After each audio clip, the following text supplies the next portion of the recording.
A apresentação será então a responsabilidade civil. Será apresentado pelo Júlio César Fernandes da Silveira. Bom dia a todos. O trabalho intitulado A Responsabilidade Civil do Profissional de Educação Física, tá? Ele decorre de um estudo indutivo com procedimento descritivo argumentativo, buscando uma aplicação dos dispositivos legais existentes atualmente ao profissional de educação física. Gostaria somente de retificar a instituição de ensino. Quando eu enviei esse trabalho, eu me vinculava a uma faculdade chamada Faculdade de Guairacá. Tá? Não me vinculo mais a essa instituição por algumas questões pedagógicas relacionadas ao mercantilismo, tá, na educação. Hoje eu me vinculo a outra faculdade, coordeno o curso de Educação Física numa faculdade chamada Campo Real e me vinculo ao curso de Direito também dessa mesma instituição.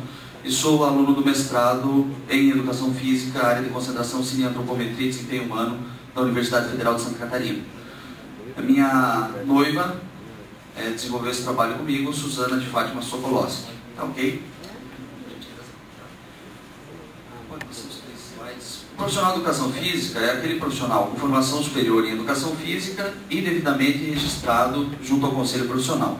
Essa é a denominação profissional de educação física, é aplicada exclusivamente a quem tem esse registro. O simples diploma, seja de licenciatura ou de bacharelado, não dá o direito a utilizar, a se intitular profissional de educação física. Gostaria de ressaltar só isso.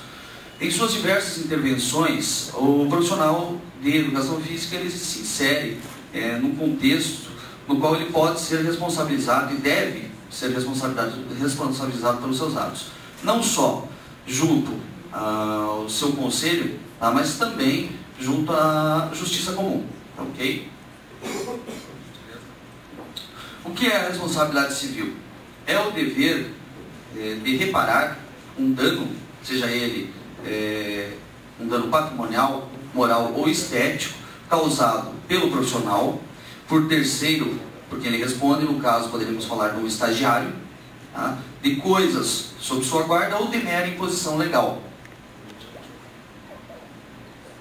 Nós temos um resgate histórico, então brevemente, pela restrição do tempo, nós tínhamos no início uma vingança coletiva, um grupo reagia contra um ato ofensivo de outro contra algum dos componentes da sua comunidade.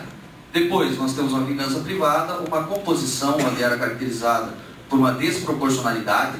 Então se eu lhe tirava um bem, tá, você, como retaliação, me tirava 3 vezes ou 4 vezes esse bem. E posteriormente nós temos para avaliação da culpa em sentido amplo, questão da culpa, lato sensu, e do dolo, para avaliar o prejuízo, tá, e o ânimos de prejudicar. Uma diferenciação básica de responsabilidade civil e responsabilidade penal. Responsabilidade penal, nós violamos, um profissional acaba violando um bem coletivo. Então não há possibilidade de composição. Na responsabilidade civil, existe a possibilidade de uma composição, ou seja, normalmente a restituição se dá em termos financeiros, tá, do bem ou do gravame causado a outrem. Então nós temos aqui um dispositivo, então não é somente a ação, mas também a omissão que pode levar o profissional a ser responsabilizado e restituir o dano. Pode passar. Nós temos um dispositivo que não é muito conhecido ou não é muito aplicado em relação a nós profissionais, que é o Código de Defesa do Consumidor. Então, qual é a importância desse dispositivo? O fornecedor ele responde, independentemente da existência de culpa, pelos danos causados a outrem. Tá? Já abaixo nós temos um grifo, parágrafo 4º, onde a responsabilidade pessoal dos profissionais liberais será apurada mediante a verificação de culpa. O que significa isso na prática? Uma academia de ginástica, se porventura um aluno sofrer algum acidente dentro de uma academia de ginástica, a academia responde objetivamente, independentemente de haver culpa, ou seja, provado uma ação ou omissão, tá? Um nexo causal e um dano ao aluno, a academia responde, independentemente de ter havido culpa por parte da academia. Já o profissional só irá responder se efetivamente ele agiu com culpa em sentido amplo. Quais são os pressupostos da responsabilidade? Ação ou omissão do agente, há uma conduta positiva ou negativa. A culpa, lato sensu, caracterizada aí na culpa por negligência, imperícia e imprudência, e o dolo, seja ele direto ou eventual.